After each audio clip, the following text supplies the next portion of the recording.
my vice. Man up from Mars, he tripping, I put that on guard. I got the digits, but I am not calling. Wizard at night, this be that forum. I'm just stacked with that, sunshine after that.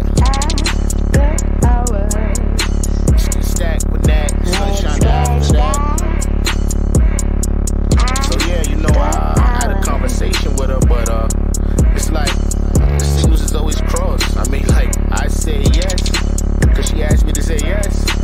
And then she's like, I didn't want you to say yes. I wanted you to understood that a yes was required to answer the question. I was like, what?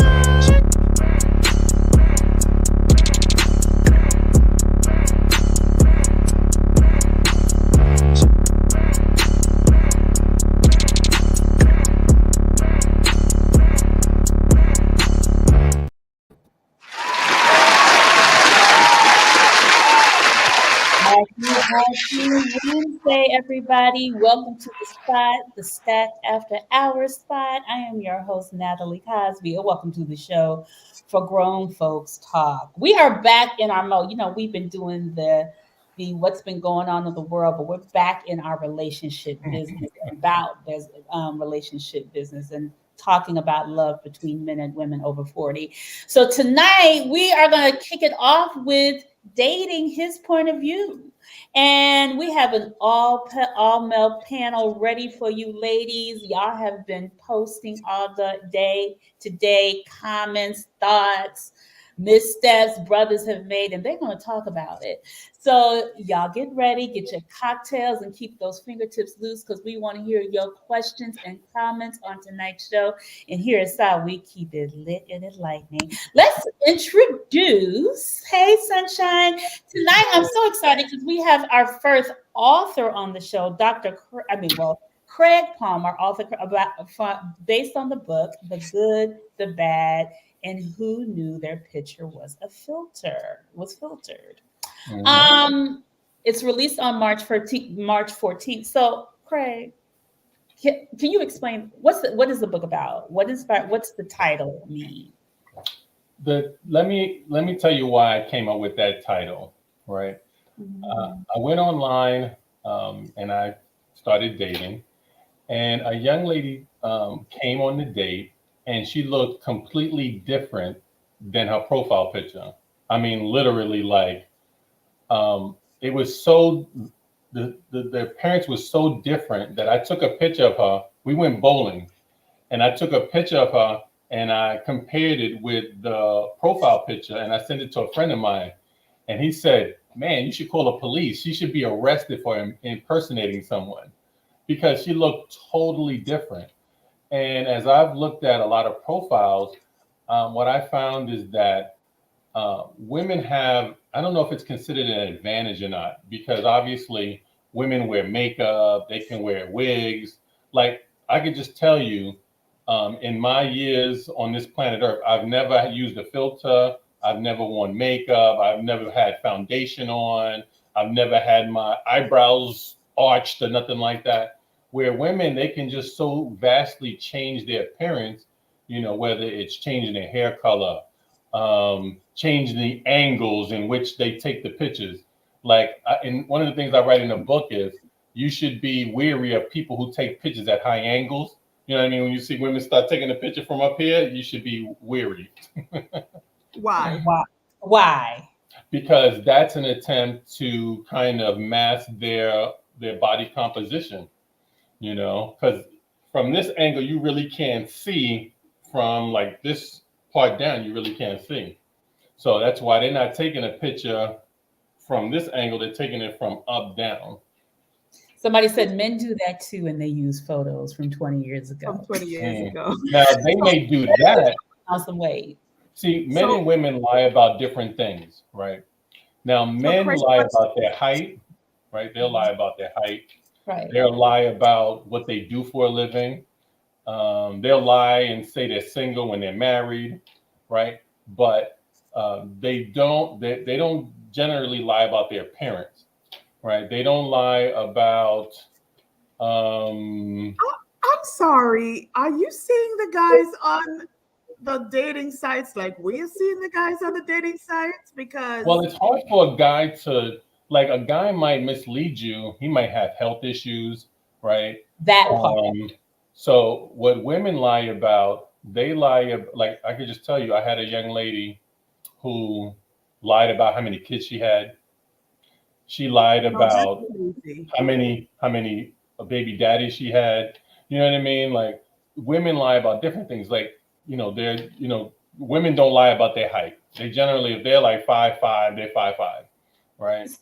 So obviously this is what inspired you to write about the book, and you've primarily only talked about the bad. So what has been the good in this online dating about how we lie, but what are some of the good things that you have seen in this online date? I guess it's basically online dating, correct? Well, yeah, but the one good thing is that you do get an opportunity to meet some great people, because not every person you meet is going to be someone that you might be involved with romantically, right? So that's how I came about this podcast, right? Because I met someone online, and the person is probably not near me, so we probably can't have a relationship because of the distance, or maybe the person's not interested or whatever, right? But you meet someone, and sometimes you get an opportunity to network with folks.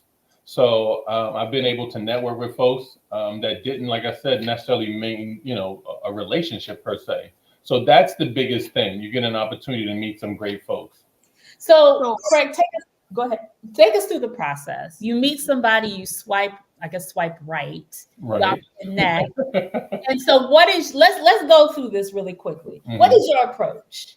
Well, the first thing that I look at is distance, because I realize that you can't really it's hard to develop a relationship with someone if you don't see them enough, right? So the first thing I'm going to look at is how close they are to me, right? The second thing that I look at, and remember, guys look at different things, but for me, I look at to see if they have children, right? Because if you don't have kids, you might decide to move to be closer to someone, right? Because if you've been out there, let's say you've been single 10 years, right? You've been dating off and on for 10 years. You've never really met someone that you really vibed with.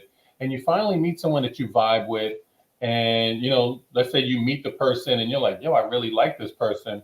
And maybe you work in an industry that allows you the ability to move, whether you're a teacher, a nurse, you work in some sort of industry like that. You might say, you know what, I'm going to move closer to be with my soulmate. So for me, I look to see, does she have children? Because if you don't have children, then you have a little bit more flexibility with the potential of moving. And then I look at, is she educated? Because if she's educated, and I mean, not everyone needs a college degree, but to me, I find that folks that are educated tend to be a little bit more well-rounded, and the conversation is better. I actually dated a young lady who didn't know what Roe versus Wade was, right? And it's true story. How old was she, though? Wait. 47. Wait. How old was she, Craig? 47. She was 47 and she didn't know what Roe versus Wade No. was? And she was serious about it. She was like, huh, who's that? I was like, wait a minute. You don't know what Roe versus Wade is? She was like, no. And she was educated.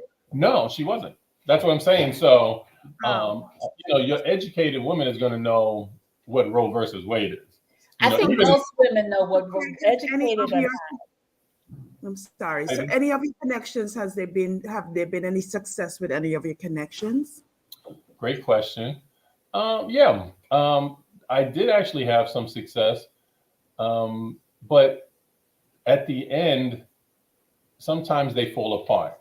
They can be successful for, let's say, a few months, but then as you get to know folks, things sometimes start revealing themselves. Like, for instance, I dated someone for about 3 months, and most of the time I went to see her. Well, let me say all of the time I went to see her, right? Or, we traveled, we stayed at a hotel or what have you.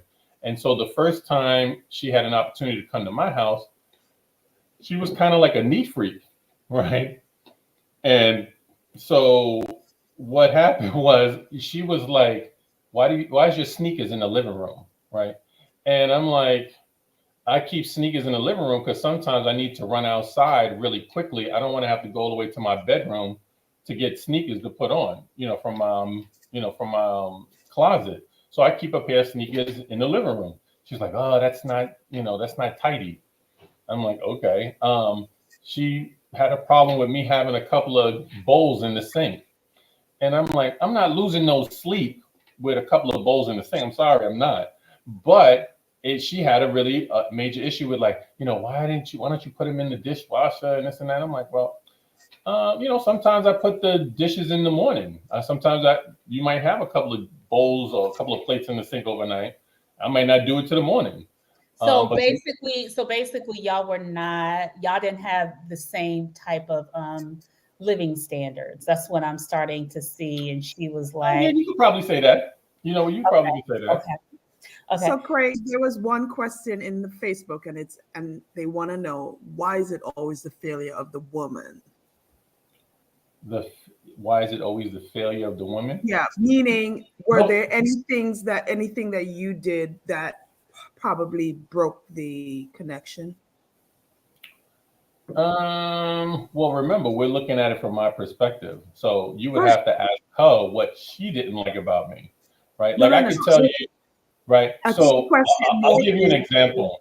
I'll give you an example. There was a young lady that I dated, right? We went out a few times, and one time she came from New Jersey to see me, right? Mm-hmm.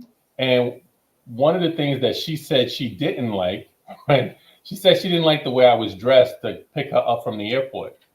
So I'm like, it's 9 o'clock at night. I'm not going to come in a suit. I'm just picking you up to take you to your hotel. So I came in a sweatsuit. I came in with like a Nike sweatsuit. I mean, but she thought that I was being underdressed by coming to pick her up.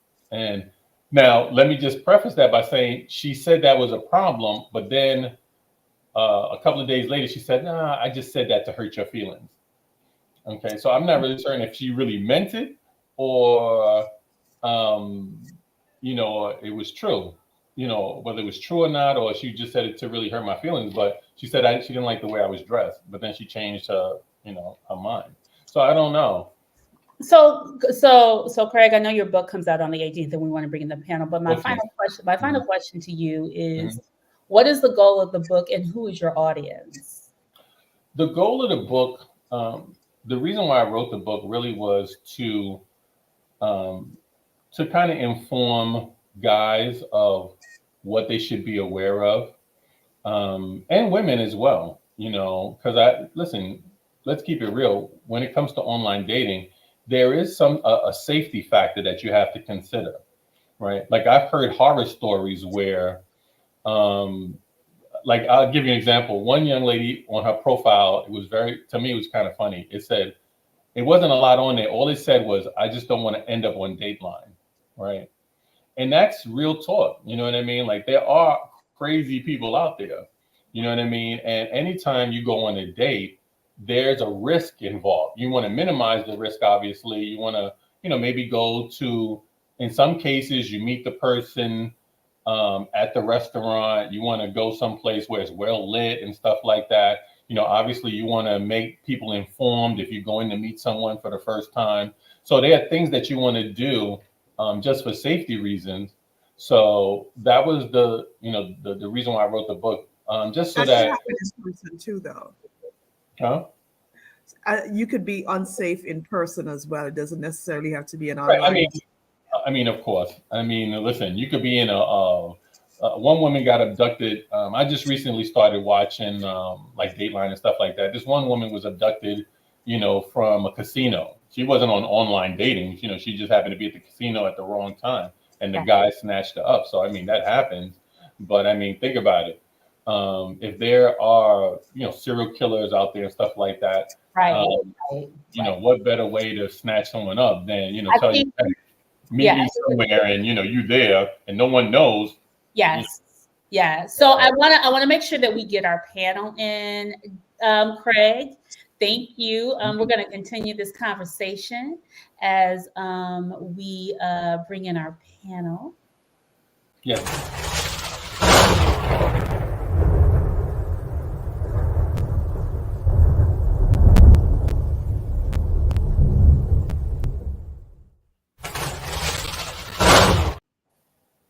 Wow.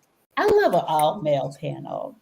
So I want to introduce some old faces, some new faces to the show, and we decided to kind of go with an all male point because we really wanted to get men's point of view. And women have been blowing up our WhatsApp, our Facebook with questions for this particular panel. So Anthea, we're going to do a little bit different tonight. Anthea's going to kind of pull in some of the comments that came from WhatsApp and Facebook, and we're going to kind of talk to these brothers about their point of view, not only in online dating, but just the dating realm at this point. And some of them are single, some of them are married, some of them are in relationships, but just their paths to get there and also what they see. So first, I want to start out with a brother who was actually with us from the inception of this, Dr. O. He is he's actually one of our panelists who is hitched. So I'm excited to have him. Thank you, Dr. O, for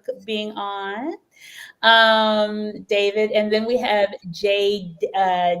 David Washington. I'm just gonna call him David. He is a rebel rouser, honey. So this is going to be fun. He is in Florida. He keeps us on our toes in our chat. So I'm so excited to have him on for the very first time. And of course, our maestro, our Amadeus, our creative, my little brother who keeps me and Anthea both on our toes, Mr. Malik Kayem. Welcome, gentlemen. Hey, glad to be here. How you doing? Thank you, thank you, thank you, thank you. So we've been talking about y'all's point of view in dating, and so the ladies had time. Ladies had some time. Today. We did. Yeah, some time to put some questions in there. But before we jump into that, I just want to kind of figure out, like, I know most of you guys are either single, a couple in a relationship, one of you guys is married. What is your mindset just around dating in when you're out here meeting women? Can I just clarify? I'm the only married one. I'm the only I married know you are the married one. I know you are the married one. I'm the only married one. Okay. I called you hitched. I know you're not available. But for my brothers who are single, what is your mindset when you meet these women? Well, did you want a certain order? Did you want me to kind of? I'm gonna go ahead and I'll start with you, Craig, and go ahead. Well, to me, being a single male and wanting to meet someone to settle down with, I just want a companion, to be honest with you. I was married for 11 years and my wife passed away about almost 4 years ago. And so going back into the dating field or what have you, you really just kind of want someone that you really vibe with, someone that you had great conversation with and chemistry with, and hopefully something that's going to be long term. All right. David? Well, personally for myself, I was married for 27 years, 27 wonderful years. I like that you said 27 wonderful years. Yeah. Oh, absolutely. Yeah, 27 wonderful. Yeah, 27 wonderful years. You know, I have a different perspective on life. You know, being married for 27 years, it was wonderful, it was good. But now that I'm single, I probably take a more of an approach that's similar to being married. So when I'm dating, I'm looking for someone that I definitely connect with on an energy level. I'm really into spirituality, so I have to feel her spirit. And if we vibe spiritually, you know, intellectually, all of those other things, they've been come into play. So the first thing for me is in 30 seconds, if I don't feel the energy, then I just walk away. That quick, David? What? So wait. Can you listen? I mean, at the end of the day, I mean, we all come from different perspectives. And, you know, I've shared this in the group. Growing up in a hair salon, my mother and my godmother ran head salons for 38 years. I grew up listening to women telling each other all of the things their man wasn't doing, how he wasn't doing it. So by osmosis, I hear women in my head. So when I meet a woman, I can just kind of sense her energy of how she's moving. And for me, if the energy is not there, I just walk away. Like, for example, when I saw my wife, she was on Broadway. I saw her before I knew her, and I said, I'm gonna marry that woman. About 6 weeks later, I saw her on the corner of Beaver Street in Broadway, and I said, hey, where are you going? I took her to have breakfast. I sent her flowers, became her friends, and married a year later So because she was you're very intentional. absolutely. There's no other place to be. And sure, which is good. That's awesome. That's awesome. Malik, what about you? I guess for me, dating is like playing spades. Some definites in my hand and some possibles. Wait. I don't really think much past that. Like I feel like what God has for me is gonna come to me. So I'm just, taking it day by day. So wait a minute. Is the woman the spade or is she the hand? I'm trying to understand. Damn, that's a good question. I guess she's the hand. The woman is the hand because it could be a definite book in there. Or it could be a possible. I'm just trying to play the best hand I'm dealt. So for the people that play dominoes, what is that? A six? Yeah. That's a double blank or 6-6. Me and Dr. O over here is like, we play dominoes. We're playing on them. So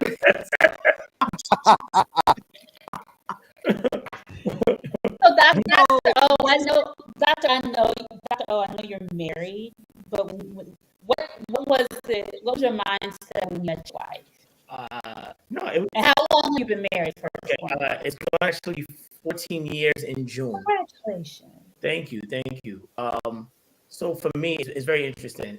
I think in some of the conversations in WhatsApp group and things like that, I talked about how human beings, we complicate dating. When I met my wife, I was in a relationship previously, and then that relationship ended, and I met my wife around a little bit after. And I had to be very honest with her and say, listen, I like you. You're beautiful. I'm very interested, but I just got to have a relationship. I don't want to jump into one immediately. And we're talking about my early 20s. So I was just like, well, if I jump into a relationship and I'm not ready, I don't want to hurt you. And I was very honest, but that was me taking the risk of saying, well, either if this works out, we're there. If not, then that's my fault. I said I just wasn't ready for a serious relationship. I tried to not make it as complicated as possible. I was lucky. She kind of, stuck through some of my nonsense. But the point being was that I think, you need to be honest so that you don't complicate matters. What is that you're looking for? What is that you want? I think, in dating, as I was saying, I think in the text message was that we make things harder than it needs to be. You kind of know what you want. You know what you don't want. I think for most human beings are creatures of habit. So what they are and their habits, they show you is either you want it or you don't. Mm-hmm. Let's not overcomplicate it. Can I ask an age-related question? How old are you, if you don't mind me asking? You don't have to tell me the exact age, but are you in your 40s, 30s? I don't have a problem with that. No, I'm 42. Okay. I will be 43 in August. Can we get the age of all the men? Wait, Anthea, can we get the age of all the men really quick before you wanted Dave to finish the thought before? I wanted to finish the thought because he's at an age where is a little younger than most of us. So the age range that we're looking in terms of men. Do you think that the older a guy gets is more jaded they become? And I ask that because when I hear your perspective as a younger man, it sounds very refreshing and, not jaded at all. And then when I hear commentary from people that are maybe my age and a little older, they just become, it just sounds to me personally, I don't know if Natalie, you have the same perspective. But just looking at the chat, it just seems like there is a little bit of jadedness with as the older you become. Well, okay, I do think as you become older and you experience different things with different relationships, you can become jaded, you know. But as part of that jadedness, I'm gonna go back to it. And I hate to sound repetitive about us complicating things. You know, listen, if you as you get older, you've dated multiple people. Let's say you've been married and divorced. I think if you're married and divorced, you kind of know what you want in a relationship. But I think what we do is we kind of internalize some of our past and we bring it to when we're dating. You know, I think someone in the chat had put about, you know, when they meet somebody for the first time, you know, one of the things that she said was, you know, we go out, you know, she shouldn't pay. She shouldn't, he should be honest about what we'll read some of the comments very soon. Okay. But my point being is I think sometimes we kind of like part of the jadedness is what makes dating even more complicated. Right. When listen, your past is your past. You're looking to do something new with someone else. What does your past have to do with now? So I think because we do have older men on here, and I think the thing is, I don't feel like any of you guys really came across as being jaded. I think it's more so, is it like, is it a trauma response? But I do want to ask, what are some of, I want to know everybody's age, because I know David's 42, because we do have women of all ages looking at this. And what types of women are being drawn to you? Not what you're attracted to, what's drawn to you? Because David, you said something about in 30 seconds. I think it's also an energy thing. Like people's nonverbal sometimes says way more than what Absolutely. they're actually saying. So what's your age, and then what type of women are being drawn to you? I'm gonna start with Malik. I'm 45, and I think the women that are attracted to me are, I mean, they range. I get like a lot of earthy chicks, kind of like the Erykah Badu vibe, and I get some hood rats. I just, you know, I think I appeal to a wide cross section of women, so I don't really limit myself. Just try to keep it more age appropriate, I would say. That's my biggest challenge. But you don't read 40, 45. Women don't think you're 45. I don't. I mean, I mean, I am though. so I that's why I try to keep it more age appropriate, because it's like you know, it's like if you're my daughter's age, I'm kind of like, I got a kid in her 20s, like I can't really do it. You know what I mean? Have you done it recently, Malik? No, I haven't. Okay. I've been on a year and 7 month detox, so I haven't done it. I haven't done it. I mean, I'm still pushing with the 30s, but I'm trying to up that too. So, God willing, I'll get there. Okay. David? I'm 61. You look great. I'm 61. Thank you. Feel good too. A cross section of women are drawn to me. You know, similar to David. I accept whoever accepts me. So I definitely don't have a limit. But it just seems like younger women, usually, you know, 10 to 20 years younger than me, seem to gravitate to me. However, I have a great connection with women who are my age. And I enjoy the compatibility, the vibration, the conversation, because usually when I'm dating someone that's 15 to 20 years younger than me, you know, and I start talking about civil rights events, things that have happened, they weren't even born yet. So it's like there's a part of my life that I can't really be very fluid with. So I find that, you know, I enjoy my time with my mature, seasoned sisters that are like fine wine to me. What is the age range of y'all when y'all say matured, seasoned? I need to understand what age range are we talking about? For me, God rest his soul, my father. Say, hi, David. My father passed away, but my father used to say, "You ain't grown yet until you 40." So right at 40, that's when I feel a woman is really coming to her capacity to be disciplined, to say no. You know, I find that women between the age of 20 and 35, the answer is typically going to be yes. But when a woman gets to be 40, she knows how to say no, hell no, fuck no. And I like that. And I like that tenacity and that capacity to make decisions and be headstrong. So for me, when I say mature, I'm talking about 40 plus. Okay. Can I shave 15 years off David's answer? Say that again, Can I shave 15 years off David's answer? Yes. Yes. Craig, what about you? What is coming into your, who's liking you, who's matching with you when you swipe? Well, one time I went online and I had 500 people in my inbox. That's true. 500. How many of those 500 did you like? We're gonna speed this up. How many of those 500 did you like? The 500, probably about 25. Damn. Right. And that's because, kind of like what he said, I don't date anyone under 40. So anyone under 40, I completely eliminate. Right. I eliminate any smokers. Right. And then I kind of have a pet peeve. This is just my own personal pet peeve.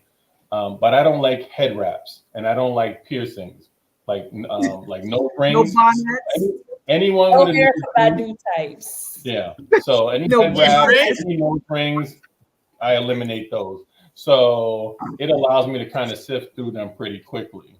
So you're not doing tattoos, Craig?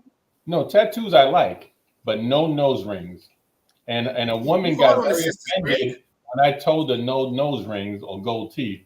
She got really pissed off. She was you in Georgia, you know they're gonna have a whole gold front.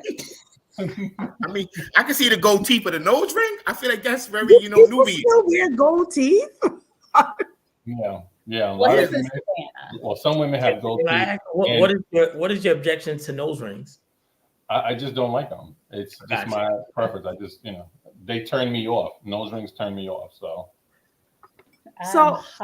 Natalie asked the question of the day in the chat, and the question was, and it was geared to mostly ladies, and it says, share one story or misstep that you think men make when dating online, or when dating or online dating. And so let me just read one of the responses. I don't know if you guys want to respond to any. And I'm going to read a new one that just came in while we were on air. So you guys didn't see it or have any judgments against it. So someone said, talking about sex at the beginning, making comments to suggest that you guys are the prize, and then exhibiting aggressive energy about most situation and being pretentious. What do you think about those missteps that young lady has identified? She's picking the wrong guy. Did he do all of that? Did one guy do all of that to her? I think it's multiple. It's just multiple. But if she's picking guys that are constantly being ultra aggressive, they're talking about sex. I mean, these are classic missteps that all men know not to do. So she's just picking from the wrong pool. Like as much as we want to have sex, we know, okay, I can't bring it up date one. We just, it's an unwritten rule. We know this. Absolutely. So it's like, I don't know who she's picking it. Okay. But also my question would be, what is the conversation that you're having that leads to you just jumping into sex? To me, if you're having a general conversation, I mean, unless he's a real, just a jerk, how do you just... You know how many men automatically just start talking? You'd be like, wait, what? What did you just... Y'all slick about it. Y'all be like, girl, you need some vitamin D. Or I'd be like, wait, what? Somebody said she's chicken from the gold teeth pool. Hey, you know those guys that can turn any conversation sexual. You could be talking about salad, and he'd be like, "Yeah, I would love to give you my crouton." So we do know those guys. Those creeps are like far in between. The average guy is not really being overtly sexual to me. I agree with you, and that's why my question is like, what are the conversations you're having, or how's that you happen to attract these type of men? Because I don't get me wrong, you know how they say it's the few that really make the majority look bad, But the point being is that most men, I would like to believe that most men, the majority of men, aren't that overt about sexual thoughts. Look, But now, is she displaying sexual energy? So do some women do lead with sexual energy. What do you mean by they lead with sexual? What do you mean by sexual energy? What do you mean by okay, it's like, let's say we're going on a date and your outfit is just a little too provocative for a first date. Like I understand you want to look nice and we want to impress each other, but sometimes it's too much. Provocative. I mean, it's subjective. It's subjective, but we kind of know when you have like the side out on your dress, maybe the back out, maybe the girls are showing a little too much in the front. You know what I mean? But so it's like sometimes your energy will maybe misguide a man in which direction he should go. Agreed. Okay. Is that true though? Really? So you're blaming the girl because of how she's dressed? This is not about blaming. I will say this. I give you no different. I'm saying devil's advocate here. No, that's fine. No, which is fine. Is it any different if you go out with a guy and when he picks you up, whatever, he's dressed in a manner that you don't think is necessarily appropriate, like maybe it's too hood-like or whatever it is. The perception you have of him is that he's some tough good guy. So when you pick up in a fishnet shirt, I got on fishnet. Yeah, so if a woman's dressed a little bit more provocative than you expect, you may be thinking more things sexual than anything else because of necessarily what she's wearing. Listen, at the end of the day, here's the one thing that I find funny about dating. People always say, well, this person thinks of me of this. I'm like, well, when we first see someone, human beings, male or female, we're visual. When you first meet someone, you see them. You don't know what's on their thought process. You don't know what's on their mind. So what you see is what you kind of like go off of immediately. So if a woman is dressed in extremely not according to Jay David, he's like 30 seconds. He knows. Yeah, listen. I don't got his energy. Right. Listen. My whole thing is, I do whatever I think is clever at the time. What does that mean? What do you mean by that? Relationships are fluid. Over time, there are things that you learn. There's no set rules. Each woman that you date, that you meet, she is a unique individual. You cannot apply what you did with Mariah with Karen. It's not going to work. Yet there's similarities, but you got to treat each woman individually, and based upon what she gives you, you give that back to her. Now, I have to honestly say, I tried online dating. I gave it up. I did it for 12 months, P.O.V. in 2015, and I couldn't deal with the pretentiousness because I'm an organic type of guy. I like to meet a woman in Whole Foods, or meet her at the train station, or meet her at a wine tasting, right? Or just be introduced. More natural, more organic. All of the contrived, let me swipe left, let me swipe right. I don't have time for that because personally for me, I think online dating is advantaged to the woman. And the game has changed. It's no longer what it was 20, 30 years ago. So all of the swiping thing, personally for me, I ain't doing it. I'm gonna meet a woman head to head, toe to toe, and we gonna deal with each other in the flesh. And if we can make magic, we make magic. If not, we walk away. We let bygones be bygones. So there's a question that it's funny. I usually ask this on Stack Singles, and Cassie is actually asking it now. It's like, what is the first thing you notice? She says on a person. But I'm gonna say, what is the first thing you notice about a woman that who you are attracted to? What is how she dresses? Okay, like, for me now, remember, you got to remember, I grew up in a hair salon.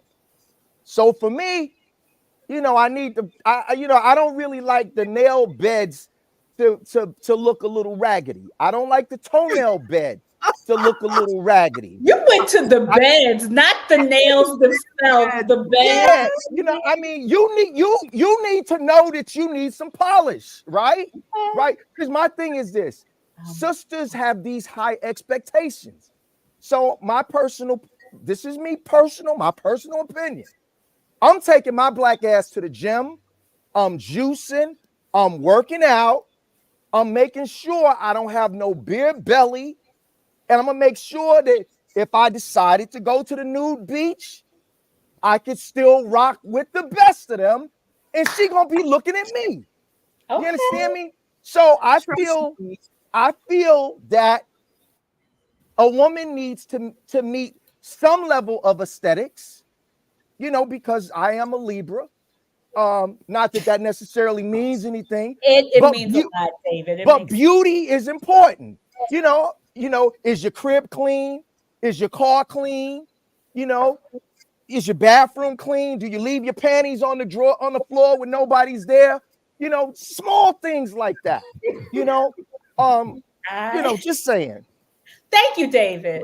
Now that I'm looking at you, what I'm thinking to follow up on the misstep, I think one misstep that men make is that we immediately kind of put you into a box based on your appearance.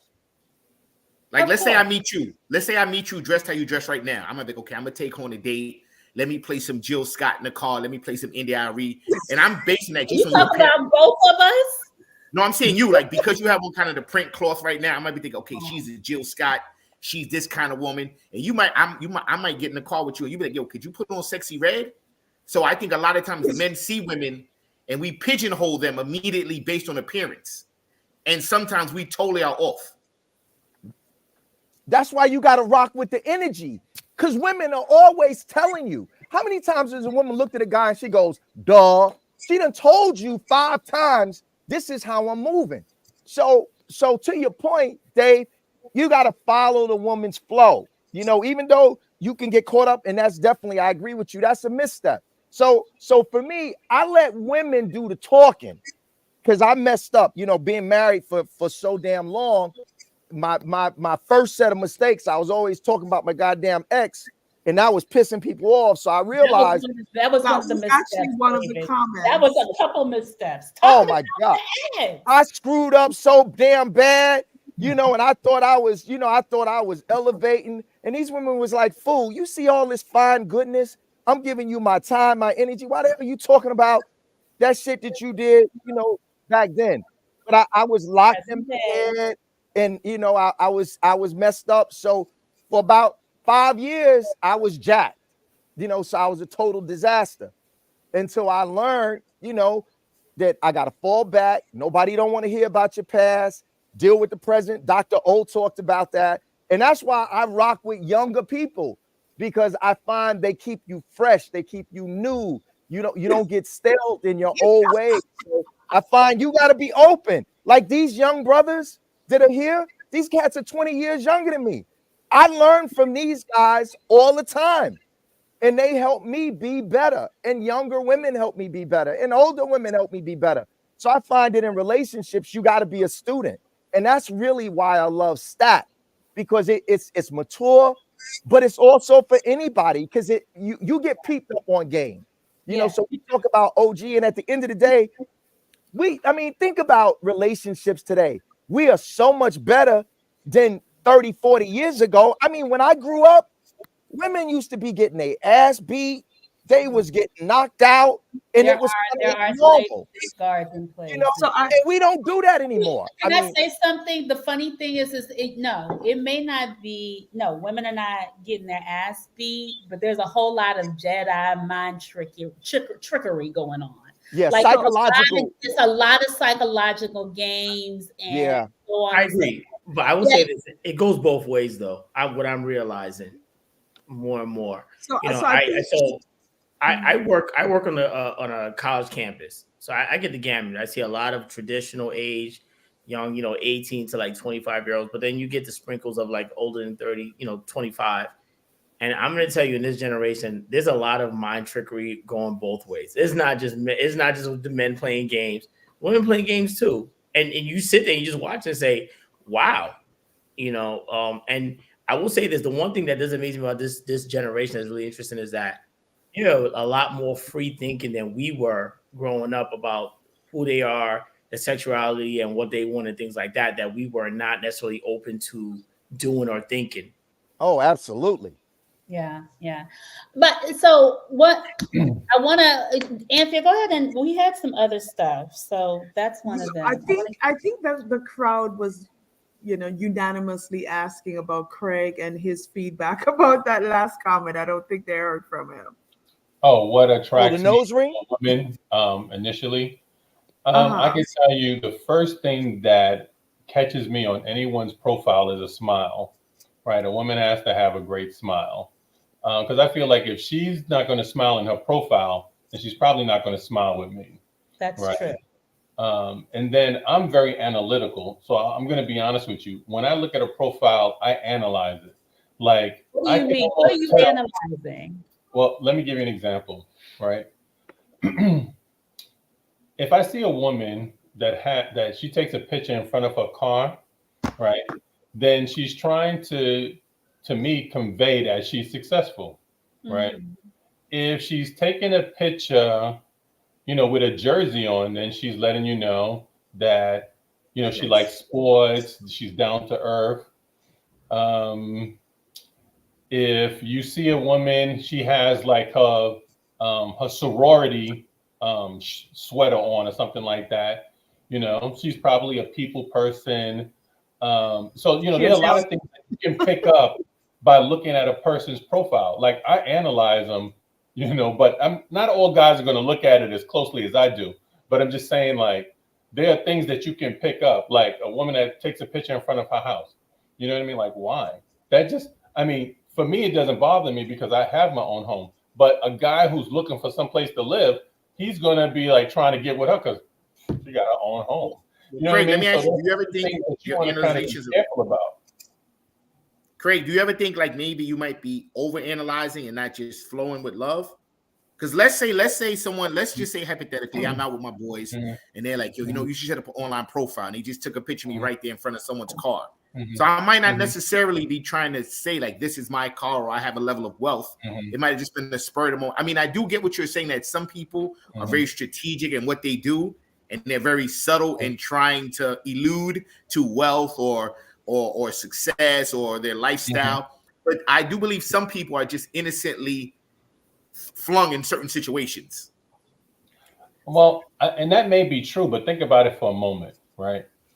When we take a picture, right, just in general, you always look to where you're going to take the picture, the background. People are aware of that. So trust me, very few people are taking a picture in front of a car accidentally. If they take a picture in front of the car, it's because they wanted to take a picture in front of the car. If they take a picture in front of their house, they're taking it because they want you to see they own their own home. They want you to know that they're successful. You know what I mean? So there's certain things that they're revealing in their picture, right? That's why you see women sometimes have different hairstyles, right? They want you to know they're versatile, right? They wear certain outfits because they want you to see how they look in one outfit and how they look in something else.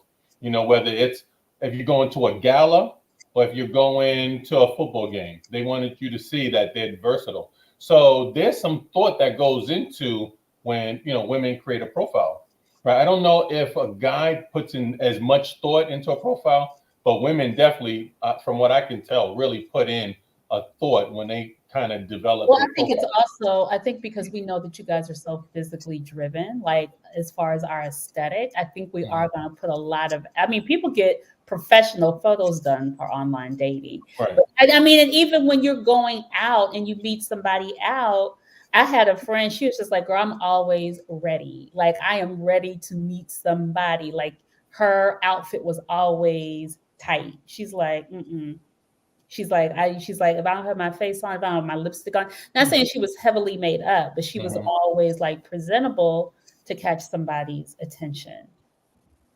But I think that also stands for men too. Because you have men who will take pictures in certain backgrounds, or they want you certain things to talk about their wealth or their things like that. So I don't think it's just a woman thing. I think that's just people in general, who really, really care about, okay, I'm trying to date. I want to portray something I think someone else would be important, that would think is important. That's true. That's true. So another one of the answers to Natalie's question of the day was that a young lady talked about one of the missteps men make is if you're part of a group, let's say Stacked After Hours group, and you tell me that all the women in the group have been after you. So I'm gonna pick on you, J. David Washington. It's like if all the women are Stacked After Hours are after you, but then it turns out in reality, you are the one that are going into everyone's DMs. So that's one of the steps that a young lady talked about. So how would you characterize J. David if he was in everybody's inbox? well, listen, all I could say is I am so fortunate. I absolutely have no one in Stack that's after me. After this show, you may. You never know. So no one ever inboxed me. I don't have that issue. So fortunately for me, I wouldn't even know how to characterize a guy like that outside of a guy who felt as though he had an opportunity. There were beautiful women and he wanted to take an advantage. But for me, speaking from experience, I don't have women in my inbox. Nobody's coming after me like that. And I love and respect all of the women on Stack and appreciate you all. So I'm not trying to slide in anybody's DM. No, but what would you think of a guy that does that? He's a creep. Yeah, if listen, I don't want to blow up any dude spots, but if you a dude, but if you a dude, honestly, I mean, and these brothers can appreciate it because real G's know real G's. Any guy that ever says all of the women are after him, that is a dude that you will avoid because clearly that particular guy is a narcissist and he's self-absorbed. My grandmama taught me never, ever compliment yourself. Never tell people how great you are. When I come up to New York, I'm gonna tell y'all what my daddy told me to keep me grounded. But men who go out and beat their chests, they're trying to compensate for something else that's lacking. Amen. So this, because I feel like this question is a two-part question. Yeah. Yes. Like if you are the dude that's going around and saying that you are whatever, but how do you know, like, are you guys dating multiple women at the same time when you are single? Or are you like, I'm going to focus on this person, see how it is, and then move to what is your dating style? Like, since you guys, the ones who are single, and David, you could talk about this before you got married. Mm-hmm. You like, mm-hmm. I'm not. Because my thing is like, look, I can talk about that a little bit. Go ahead. Oh, you mean now? Don't try to be all brave now. I mean, listen. When I was dating, like I said earlier, when my wife told me, listen, I want to go to the next level, I was very honest with her. I said, no, I'm not ready. I'm dating. I just got a relationship. I want to date. I want to enjoy myself, and I did. I was very honest with her, and how long did you date Dr. David? Well, he's Dave. How long did you just call me David, please? Thank you. Go ahead, Dave. How long did I date in general? How long did I date my wife? Just while you were dating her, how long did you date other people while you were dating? I want to say for maybe about a year and a half. Oh, wow. No, because I was very honest because, I had just gotten out of a relationship. So to me, as I like at that time, I can't say I loved my wife, but I liked her enough and said I like things about her to say, I want to be honest with you. I don't want to do anything that's going to jeopardize what you really think of me. Like, because it's in the day, you tell me what you want. I can lie to you and you guys can protest this. I can lie to you and say, okay, yeah, and just string you along. Or I can be honest with you. Know that I'm risking not being with you. But to me, is why go through that headache? And that's where that the whole drama and some people love drama. I'm not about drama life. So to me, it's like, let me be honest with you. Now, I was willing to risk the fact that, okay, well, if I'm telling her this, she may say, well, I don't want to deal with you at all. And it is what it is. But to me, it was more important for me to tell the truth. if I didn't really like her that much, I wouldn't have told the truth. I'd be like, listen, all right, let's go one or whatever happens, happens. You know, and to me, it made life easier on me and knowing where it could be. But at the end of the day, I knew she was going to be the one. And once I could say, I mean, lack of a better term, get out of my system or whatever it is, I was like, you're who I wanted to end up being with. So this is interesting because you said, if I really like you, I'm going to tell the truth. You know, I hear everything. So is that who you guys tell, like, okay, I'm dating other people, and the women you really don't like, you're not telling them the truth? I'm asking y'all to be candid. Let me just guy code. Yes. That's how it works. Personally, I always believe transparency is important. And the reason why transparency is important is because I don't want no flat tires, right? Hey, so, say it, Craig. Say it again. Say it so I don't want no flat tires. I don't want no bricks through my window. So the more transparent you are with someone, the more they respect you. And so that's why my sister says, you know what? I've never had any bad breakups.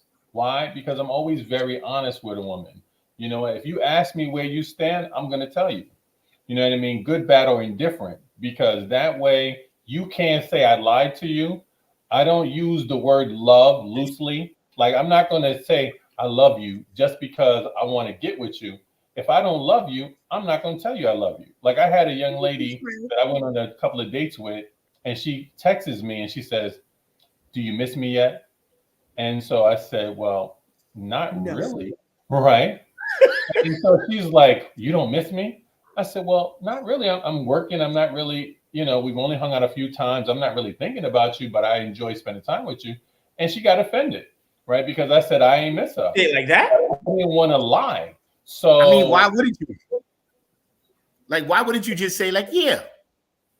No, because I don't. It was like a coy. It was like because to me it seems like she was trying to flirt in a very coy, catty, you know, a coy, playful way. So why wouldn't you just say, like, yeah, I miss that's you, just babe? like saying I love you. To me, that's just like saying. There's a different way he could still entertain that sort of thought without lying. Yes, I agree. So, he didn't have to actually say, yes, I miss you, in order to continue flirting with her. Yes, I didn't just like, you know, I'd be like, girl, you know, you always on my mind. Of course, that would have been no. Don't do that. That's game, right? And listen, I don't mind the game, you know, guys, but I don't play games. So if you ask me a question, and I know I may be wrong with this, but I'm going to be transparent. If you ask me, you know, because listen, you might have a woman that say, I love you, right? Pretty kind of prematurely. I'm not going to say I love you just because you said it. I'm going to say I really like you. Maybe at some point I will love you, but right now I don't love you. So, and a lot of guys will just say I love you because the woman said I love you and not really feel it. Yeah. So I don't do that. So as a woman, Malik, Craig, let me tell you how you can get back with that statement. Do you really miss me? As a guy, you could be like, I'm not really, but what you thinking? What you thinking about? And that's how you continue that. She ain't gonna feel bad, but she knows that you're still interested to hear what she gotta say. That's I guess I differ with Craig because I don't believe in transparency until we are at a certain level. What? At the beginning, we're courting. No, don't lie. Don't do that. Wait. Let me finish. Can you say that? I'm not lying, but it's like, you guys know, when I was dating a while back pre-COVID, I took 11 girls to see The Lion King because I had a hookup there. So now, am I going to tell every one of those 11 girls, hey, I took this one to see The Lion King? I just thought it was a cool date. I kind of had a script already for it. So that was just my go-to first date. It's a nice little play. No, but it looks like you don't have to lie to them. You don't have to lie and say who you took to see The Lion King. But if they ask you a question, you could say, yes, I took somebody else. You don't have to say who. I would never say that. So here's the thing about complicating things. No. Why is the female asking, who else have you ever taken to this date? What does that matter? True. That's another question. Yeah. So I guess the question is, so this is the thing. In talking about transparency, how transparent are you when she asks, are you dating other people? Very. In fact, go ahead. You said very. This is the one you said very, Craig. Yeah, I mean, if you ask, I told you, if you ask me a question, I'm gonna be honest with you. If you ask me, I'll tell you. Now there are women that I'm talking to that I've never met, right? And so the way I look at it is that's not really dating, that's just conversation. Right. Because the clock doesn't start until you meet the person. Right. Because you actually have to meet them and see if there's chemistry. So if you ask me how many people I'm talking to, probably a couple, right? Okay. But we've never met. So there's nothing going on because they don't live locally or, their work schedule prevents us from hanging out. Right. So for those people that you have gone on physical dates with, when they ask you, are you dating other people? What do you say? If I'm dating, go ahead, Craig, and then I'm going to go to the next person. You say. I would say yes. If I'm dating someone, yes. Okay. We're online dating, so yes, okay. I'm dating. Okay. Malik, because I know you really don't online date. I don't online date, but I typically tell people in real life that if they say like, "Hey, are you dating other people?" I say, "Listen, I'm with you right now, and I'm enjoying this time and space with you. I don't let's do just that. focus on you and me." Okay, Anthony, let them answer, girl. You get no, that's what I say. I don't usually say no, but I don't answer yes. Okay. I'm like, we are here right now, right? Let's focus on you and me. Okay. David. Me, David. I just keep it 100. I love to keep it 100. I let people know, hey, I'll even tell people I'm with someone right now, but I'm more than happy to entertain a date with you, right? So I just like to keep it 100. I find that transparency and brute facts, it always works. And this is just something that I learned from a younger woman that I dated. I just started dating her, and we went out on a couple dates, and she said, "What are we doing?" And I said, "Whatever you'd like to do." And then she says, "Can we see other people?" I said, "But of course we can see other people." And we agreed that we would see other people. But from that truth, what ended up happening, I ended up spending more time with her because the more truth we had in the relationship, the more open the relationship became, but then the more closed the relationship became because we found that we enjoyed spending time with one another, and we kind of had an understanding. So for me, I just like to tell people the truth, the hard truth, and some people don't want to hear the truth, but giving the truth is the best thing that you could possibly do. Yes. Because I find women respect men that live in honesty, that live in truth, and tell them what it is. Thank you, David. Thank you. Dave-O. I'm too busy reading some of the comments that were popping up. David, you getting like a round of applause. So I agree. Listen, honesty is the best policy when you're dating. The thing about it is that when we're honest with people, is that we're more concerned that if we're honest with them, they may then just walk away. That's why we don't really want to tell the truth. But here's the honest truth: if you're dating other people, you're dating other people. If you just met someone, you're dating. You really are just dating. There's no real commitment here. And this is what we as human beings, we complicate things. I just met you. We just went on one date a week ago. We just went on a second week 2 weeks ago. How much do we really know about each other where you're going to ask certain questions like, are we dating other people? Well, I may not have met someone else, but who's to say tomorrow I don't meet someone? We're getting to go to know each other. At some point, one individual, male or female, will say, listen, I'm really starting to like you. I would like to see if we can make this more exclusive. Here's the honest truth. The other person will either say, yeah, I'm really feeling that. Let's do it. Or no, we just don't like hurting other people's feelings. That's what the real issue is. Because we're scared I'm sorry? I have to disagree. I feel like here's what I say to a lot of women. This is something my grandfather told me when I was a child. He said, before you speak, there's 3 things you should ask yourself. Is it truthful? Is it necessary? And is it kind? And if it doesn't meet those 3 requirements, why do you even say it? So yes, the truth might be that I'm dating other people. But second, is that necessary for me to say at the onset of our relationship? And then how could I deliver that message in a kind manner? Most likely I can't. And then another caveat is that when you meet most women and you go on dates, They got fake eyelashes, fake nails, fake hair, push-up bras, waist trainers on. So they're not makeup. They're not being fully transparent. I've dated women and they got home and came out the shower and looked like a totally different person. So until I'm fully vested in you, I'm not going to be dishonest with you, but I don't believe in full transparency. Okay, I agree with you about the vested piece. The part that I disagree with is this. And I may get shot today about this. Let's be honest here.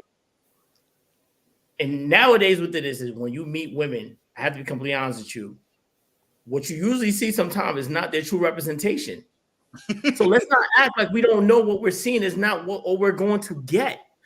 Let's keep it real. Listen, I work on a college campus where you have 20-year-olds. I mean, listen, their fingernails are like 3 inches long. Their eyelashes, they could bat and fly away. So to me, it's like women will listen, they're gonna do their best to look attractive for you, whether it is their true representation or not. Let's not kid ourselves. I kind of hate when men say, oh, they're not showing who they are.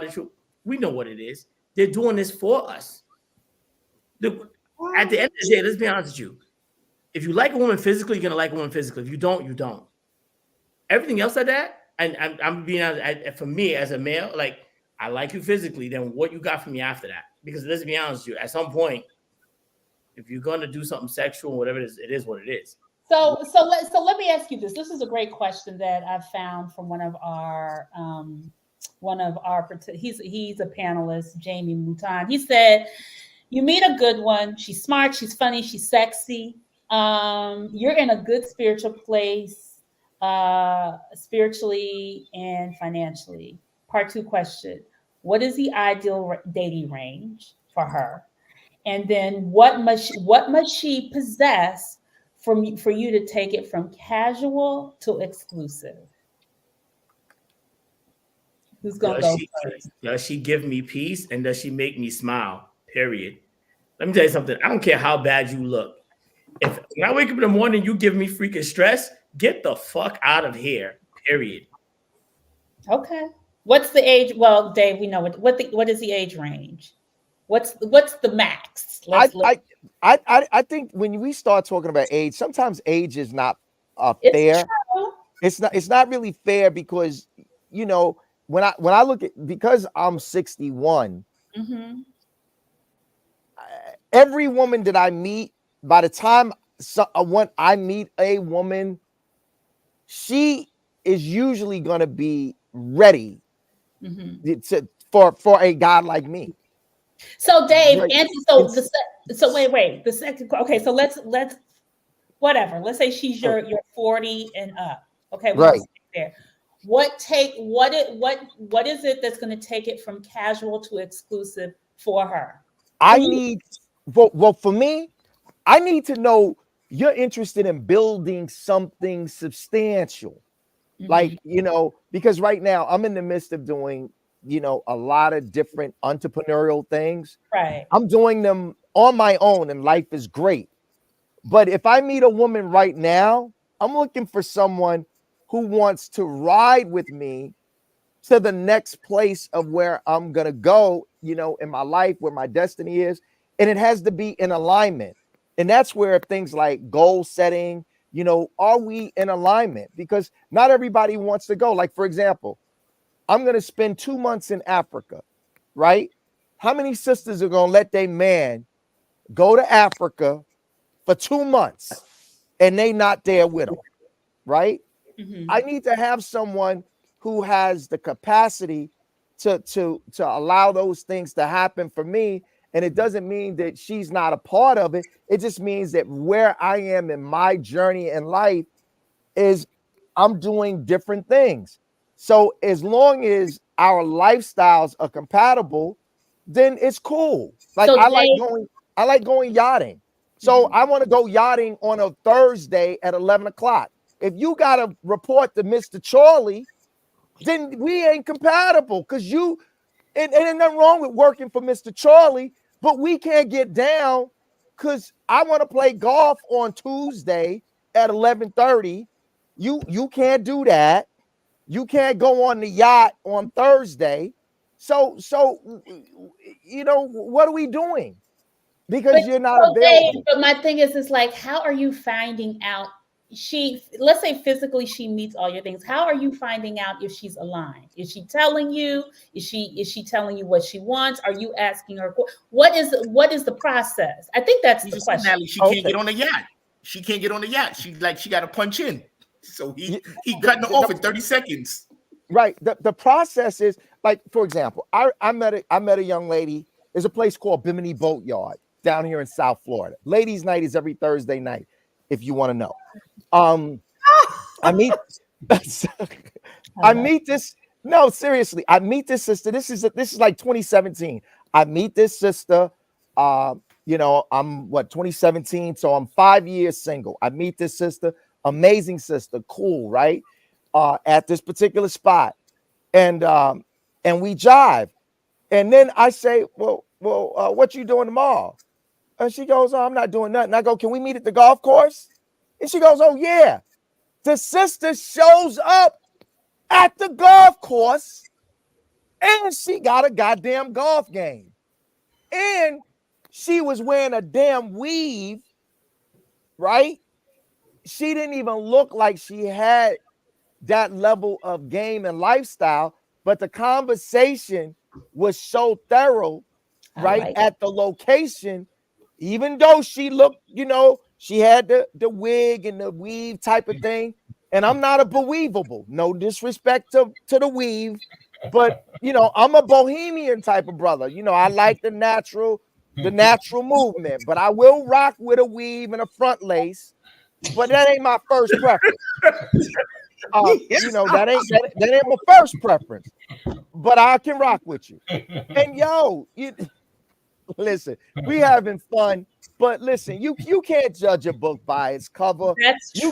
You got to read the pages, baby, and you got to go deep. And I just find, honestly, the process is really, you know, we're laughing, we're having fun, but really, I said it before, women to me are open. And if you could just take the time to listen to them, you all really tell us what needs to happen. And if you are in alignment with that sister, then you actually can take it to the next level, and things can grow, and you can build. But it really starts with, I put it in the chat earlier, for me, my number one thing when I meet a woman, can we have a long conversation? I want to have a long conversation. You know, honestly, I like the body. I like the eyelashes. I like the girls out. But I'm a goddamn sapiosexual. Can we talk about some books? You know, can we talk about, you know, they came before Columbus? Do you know who Ivan von Sertimer is? Do you know who Tate Dayoff is? I want a sister that can challenge me intellectual. Do you know what happened 88 years ago? Do you understand? Do you know who Carter G. Woodson is? You know, so when a sister can stimulate me intellectually, then, you know, the man below could get real stiff. Okay. You know. Okay. All right. We are grown. We are grown. We are all grown. We grown. We grown. We are grown. Stimulate my mind, and then the other things can get real hard. Okay, Malik, Lord David, Jesus, good Lord Jesus. Okay, Malik, what about you? What's gonna take it for you to go from casual? David kind of summed it up. But I think like what he said is just the energy and someone who just speaks to my soul. Like if I'm dating a bunch of people and there's someone that just pierces my soul and really gets into my mental, that's what's gonna make me. I think like he said, it's just gonna be an alignment. It's almost inexplicable. You both are gonna feel it, and it's just gonna naturally. It's gonna be a natural symbiotic coming together. I don't think it's really. Malik, that's a little bit of a word salad. What is it? Like, I'm just saying that's because I can't. Because I'm gonna say my most serious relationships, it just kind of happened. It wasn't like I planned it or she planned it or I had a strategy in place. It just we was in alignment, and it just Like one day, I remember I took a girl on a date Saturday. We didn't leave each other's company till Tuesday. Oh, bro, I know what you're talking about. Like Saturday we went. Saturday we went to a club. Sunday morning, we end up waking up, taking my grandmother to brunch. Then after that, we went to see a movie. Then we went miniature golf on Monday. And then like 3 months later, we moved in together. So it wasn't even like a plan because I was really like, but the sad thing is something was like, damn, you don't got a job. Like you have a lot of free time on your hands. But it just was like, we just fell into a groove with each other.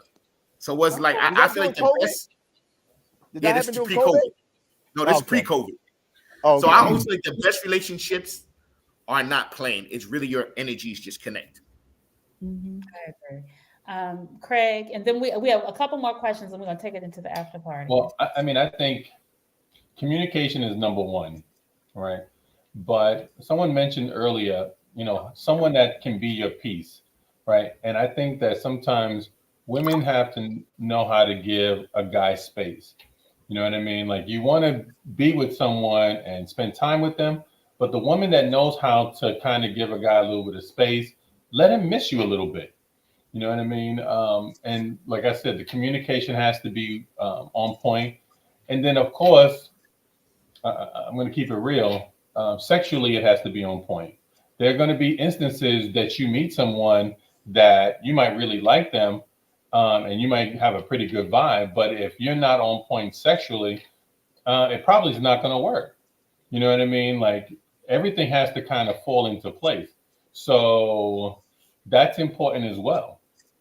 Yeah. So, Anthony, you scratching your nails there. You got something to say? I like that. Craig tough on these ladies. I like Craig. Craig real tough on these women. Can we do one more before we go? Can we do one Craig more? Craig be keeping it 100, man. Yeah. I like Craig. Craig is all about keeping it 100. Right. Craig, your pimp hand is strong, brother. I salute you. Yo, man. Yo, and you know what? You know what makes Craig so amazing? He's so damn monotone. He's that brother. He like monotone about it. Like this is just what it is. I like everything else, but I need your sex game to be on top. You think I'm not missing you? You got to be good in the bed, right? Yeah, I'm gonna be honest. Anthony, do we have one more misstep? Yeah, leading with money. Oh, horrible. We kind of okay. Big mistake. Go ahead. Did we cover that already? I think we did kind of talk about leading with money. Yeah, that's horrible. Never lead with bread. Women hate dudes that lead with bread. Not all. Let me ask you this. Yeah, but real talk. If you think about but when you lead with bread, I think that shows a weakness. Because if you got to lead with money, then that's going to lead into what the relationship is going to be about. I think there's so many other important things besides money. I think women want to know, do you respect them? Will you have respect for them? Time, will you provide for them time, right? Because not all of the brothers are going to make $250 a year, because $250 a year in New York, I'm not in New York anymore, but that's the threshold for dating. You brothers could disagree, but I don't believe you could really date in New York, particularly if you're going to be circulating in New York with 2 or more women. You need a quarter, and if your bread ain't right, then you need to leave the money talk alone. So you have to have. Let me ask you this, so David, let me ask you this: how do you not lead with money when everything you see in the world, even chivalry to a point, involves money? Because if I take you on a first date and say, hey, listen, you know what? I decided I'm not going to lead with money. So since I don't know you, you don't know me, we're just getting to know each other. Let's go Dutch. The average woman is not trying to hear that. Yeah, I know, man. Here's the thing I would tell people: do you want someone to want you or to value you? Because when you lead with money, it makes people want you. But if a person truly valued you, they would say, you know what? I don't know you. So it is kind of absurd to pay for a stranger. So you know what? You know what? And that way the sexual tension is alleviated because there's no idea that, well, since I paid, you might owe me this. I feel like if you do go Dutch, even though I've never done it, I want to meet a woman who one day says, you know what? Keep your money in your pocket. I'm going to pay for myself. But that's never going to happen. But check somebody said, I'm not. Somebody said not sure. One of the ladies said not sure that they hate leading with money. She's like, just say it. Okay, but you gotta pay for the date. Say this, but check this out. For real. I believe we are in an age today. people could sense. I think energy is everything. People know imposters. I mean, I used to live in New York. I don't believe you could fake it. Like, I don't believe. I mean, New York is not a place where you could be. I disagree. I think in today's David, day, I know a lot of dudes who fake it. it's I much got friends who borrow my car. I got guys who Yeah, took a but Y'all can't talk over each other. One person. Go ahead, Dave. Go ahead, Dave. You were saying. No, I think it's much easier to fake it nowadays than it was in the past. You know, what you got, what you can't. You know, to me, honestly, when you're dating or whatever it is listen. The problem is this. You have people, and I don't think sometimes we're always honest about this. When you go on a date, I think you feed off the energy. Now, don't get me wrong. You have the guys out there who just want a bravado. They ain't got it, but they want to show off, whatever it is. I don't think that's the majority of men. You know, but listen, I'm not the one dating them, so I could be wrong. But let's be honest, when you're dealing with someone through the conversation, certain things that you talk about and the way you act, you will know whether someone has it or not. It's not about fake, you will know it. So for me, to be honest with you, is that I'm going to go back to this about the conversations. There's certain things that and I may get shot by the women. You may not directly ask certain questions, but the certain things that you say, certain conversations during the conversation, certain that you say, or certain questions you have, will make a man feel like, oh, he needs to respond to this so that oh wait, don't get it twisted. I am financially stable. Oh, if I wanted to, I could take care of you. But sometimes women, and don't take it personal, you guys don't want to accept that because you will say it because you yourself want to. Not all women do want to know these things, and you kind of imply in a way. And then when the guy does it, you're kind of upset, like, well, why are you throwing it out there? Well, that's the energy I also got from you. Like, you want to know whether I got it like that, and I don't mean monetary, but like I got it where like listen, we say all grown people. Yeah, my dick does swing like that. Yes, I am like that. Yes, I do got this.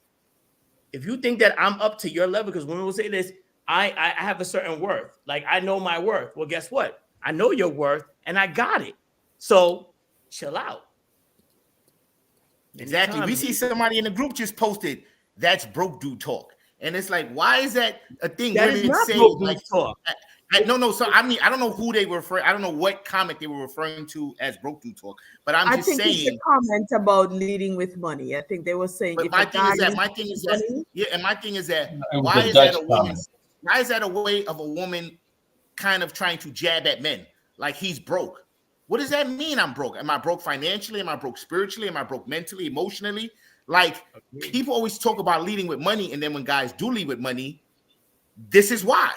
Because we know there's a narrative that will exist if we don't maybe showcase a certain level of financial wealth.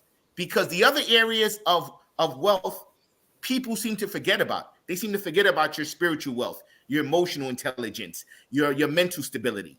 They just want to know what your pockets look like day one. And that's ridiculous to me, because you could be rich, but a jerk. That's true. It's so funny you said that. I had a Can I add something? Because one of the things, and I saw a comment from a young lady, and this is something that I wrote in the book. I don't think you should take someone out on a date for the first time you meet them. The first time you meet someone, I've learned that a meet and greet is the best thing to do. Right? Yes, sir. Yes. Because listen, let's meet at a Starbucks, let's meet at, coffee shop, whatever, right? And let's have a conversation, and let's just see if you want to take it to a dinner. Because there's nothing. I've been on I learned on a date that I went on that a young lady, without having a conversation with her, we just went on a date, and I couldn't wait to get rid of her. Right. And so and this is a funny story. I had to have my daughter call me and make up an excuse to get out of the dinner. Right. Because she was just driving me nuts. Right. So I could just tell you the best thing to do is say, listen, let's meet at Starbucks. Let's get a smoothie, right? Sit down, have a little conversation, see if you vibe. And if you vibe with the person, then you say, yo, let's go out on a date. I'll take you out on a date because I'm old school. I'm going to pay on the first date, But what I appreciate is a woman say, hey, let me get the tip. I'm going to tell her, no, I got it. You know what I mean? But the fact that she offered to pay for the tip is impressive.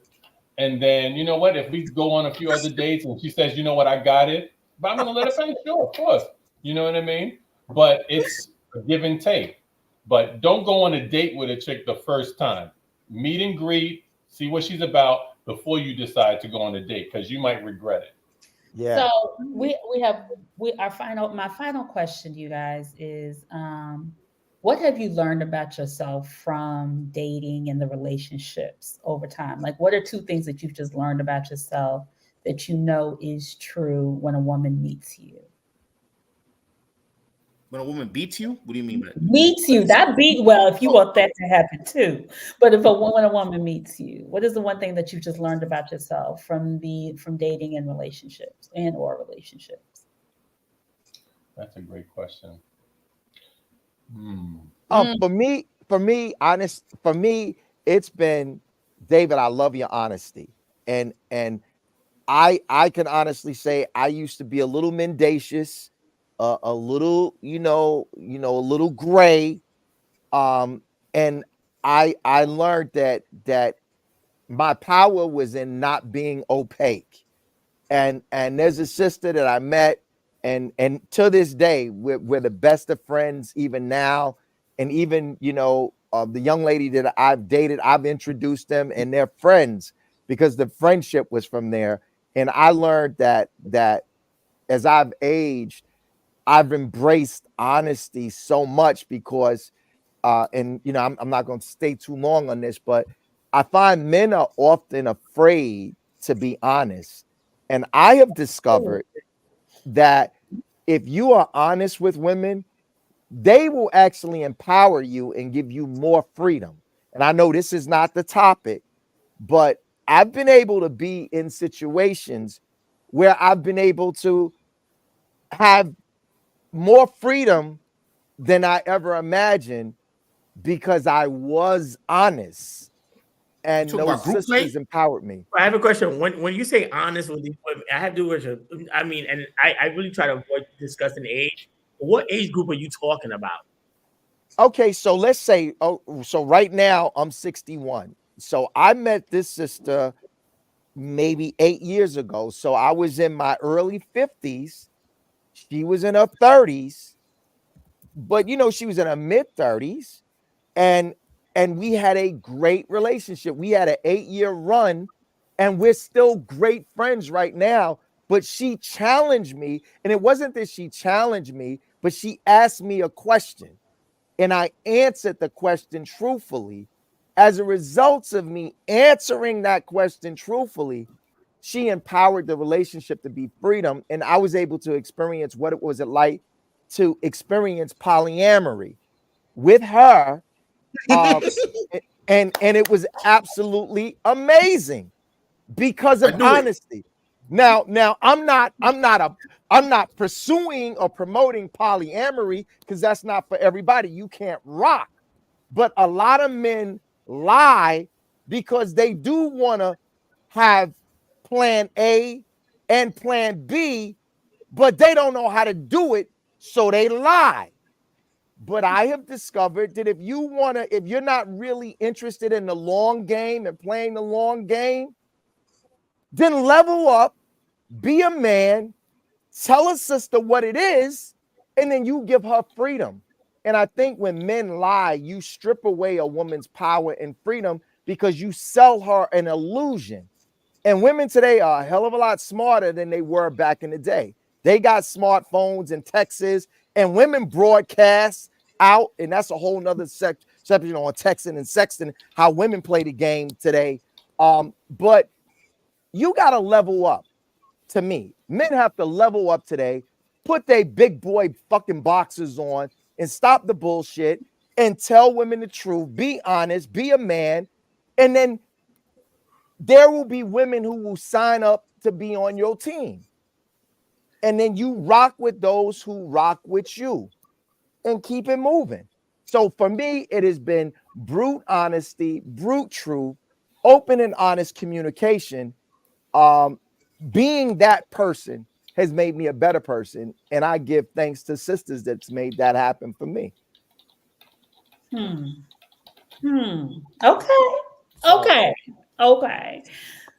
Okay. So honesty is the best policy for you. I will say this. I have a friend, a female friend, is very interesting. She always says, it's always easier for men to date women because there are a lot more women who are looking for men than men looking for women. So it's so funny. I mean, we used to go back and forth. And I remember one time I finally said, you know what? I kind of agree with you. I said, because, a man doesn't necessarily need to lie. But some men do. But can I say this? A lot of men don't lie. But here's the thing. Y'all just don't say anything. Y'all omit. There's so it's not necessarily. It is a lie. No, but here's my point on this. There's so many options out there for you. You don't necessarily need to lie. To be honest with you, you can honestly listen.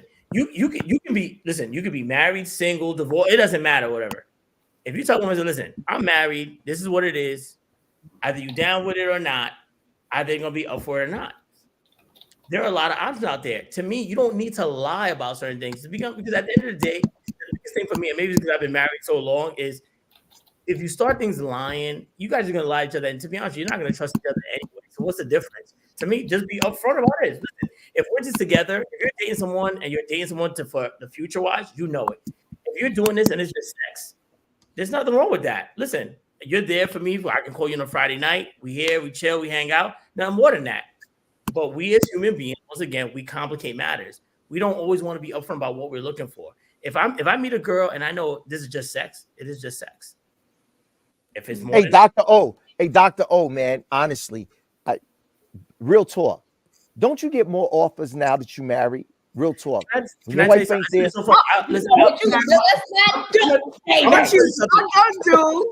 I'm just gonna say this. No, I'm gonna say this. And Anthony knows me. She knows me for a while. I don't wear my wedding ring. I've never been a jewelry person. Right. I'm gonna tell you the funniest thing.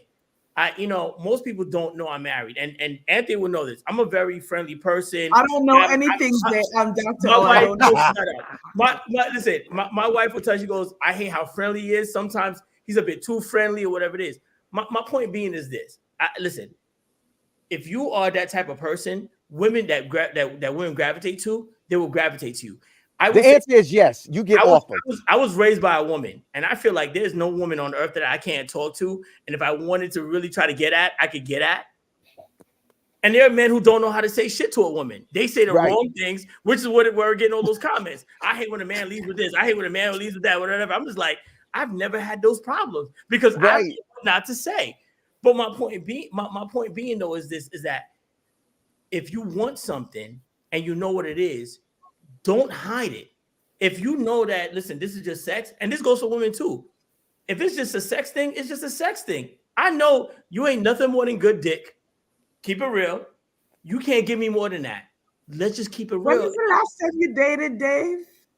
Let me tell you something. I don't need to date like that. I'd say I'm on the college campus. No, seriously. When is the last time he in these streets? He in college. He in these streets. He see what's going on. I'm gonna give you a perfect example. I haven't dated in years, but I'm gonna tell you what I've seen. The funny thing about these kids, I'm gonna go back to, and I know they're younger than us in this generation. I told you they're very free with their sexuality. They're very free with dating and things like that. But I've also seen a lot of fights on my campus, a lot of things about dating because people just want to be honest. Listen, if it's just sex, it's just sex. And we're older, so what we got to hide? If it's sex, it's just sex. If I like you and it goes beyond that, you know what? I think this can go beyond that. So people are just like, it doesn't matter if she gives you the draws, the first date, the second date, the third date. It doesn't matter, right? Absolutely. Absolutely. It does not matter. No judgment. It does not matter. Yeah, women can have sex on the first date, and that does not make you a garden tool. You are not a garden tool, ladies, if you give it up on the first date. That's just real. You're a low vibrational. You're a low vibrational, low morality woman. Not at all. As Mr. was saying, The Color Purple, there's not a lot of men that allow their hoe in the house. Listen, can I be honest with you? You know what's so funny? I always tell people that human beings are human. Human beings need sex. If you're single, you're single. I don't care whether you're 20, 30, 40, 50, or 60. Are you going to tell me you're not let me ask you a question. Men often say things, right, that you want a woman to do that you would never want your daughter to do. You would never want your daughter to fuck nobody the first night. Never in your life. So, Of right? course. You want your mother to do. Whoa. Okay. You know what? We're gonna have to finish. We're gonna have to finish this in the after party. Jesus. Y'all got one sentence because I see this is just like rile them up. One sentence. What is one thing you wish women knew about dating men that they don't know? One sentence. Wait, can you say that again? One thing you wish women knew about dating men that they don't know. What's the one thing you want them to know? I want to answer that first. Go ahead. The one thing that I think they should know is learn how to cater to your man. Women have lost the ability to cater to their man. And so because of that reason, they don't win a guy over. I mean, in the old days, a way of catering to your man was, babe, give an example. Give an example. I'm going to give you one. Catering now. One way of catering to your man is saying, you know what? In the old days, you might make dinner for your man, right? Or make dinner for someone. Women nowadays, half of them can't even cook, right? So I'm just telling you, like, women that can cook. There's a lot of women that can, but I'm just saying, like, women that I've met online. The matter of fact, the last 2 women that I met online could not cook.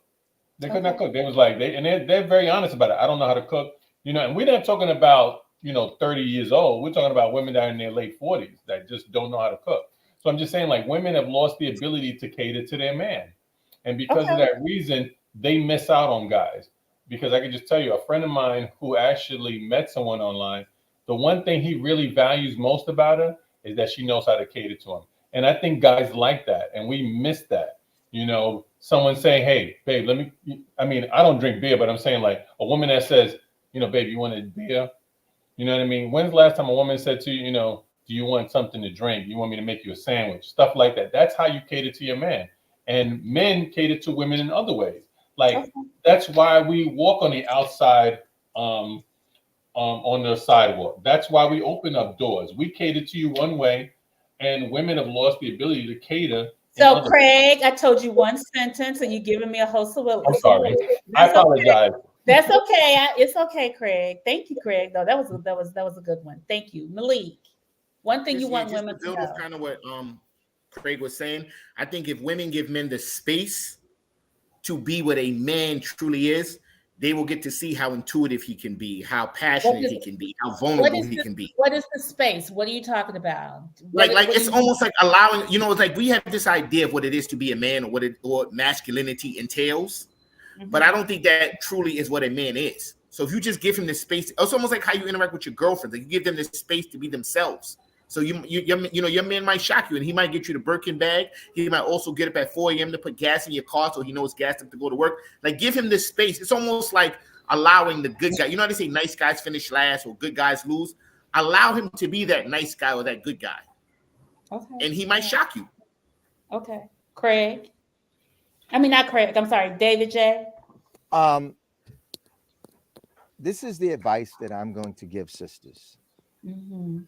Read the book, The Art of Seduction, and if possible, find a friend that's a stripper and pick her brain, because she has many secrets that women who have MBAs, who are smart and brilliant, think they know everything.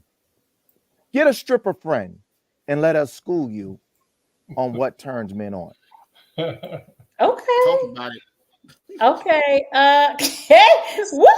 All right. Even though Anthea said I haven't dated in like 80 years, I'm just gonna say this. Simplify things. Just enjoy yourself. You go on a date, just enjoy yourself. We put so much expectations on things that we end up just disappointing ourselves. If you go on a date with someone you don't know, what expectations can you really have? Just enjoy the moment for a second and see what happens. We're so like, oh, where are we going? Well, is it this place? Is it that place? We don't. Well, why don't we do this or that? That by the time you set the bar so high up here, well, let me ask you a question. If your bar is at 150%, but the match you can get is 100%, can you ever really be satisfied? And I'm just talking about relationship-wise. I'm not talking about money, nothing else, just relationship.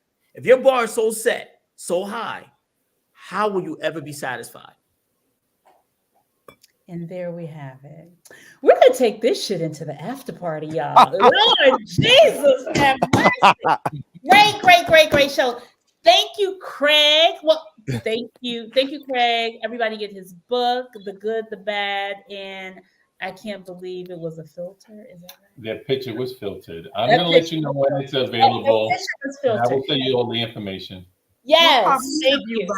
March 18th, it comes out. Go to the website. Don't get it on Amazon. It's on the website. You'll get the signed copy. Dr. O, thank you so much. It was great seeing you. This was fun. Thank you for having me. Malik, of course, and Jay. Jay, drop the book in the chat for us. Well, this automatically take us to after hours. It's been a long time. It's great seeing you. Everybody, come into the after party because we're gonna continue this conversation. Is it the same link? Is it the same link? We're not live, right? So this is just this us kicking it like friends and family, right? We ain't we taking our we ain't live. Ain't nobody recording. Here, but not here. But not here. You got to come out of this and go onto the Zoom link I sent you.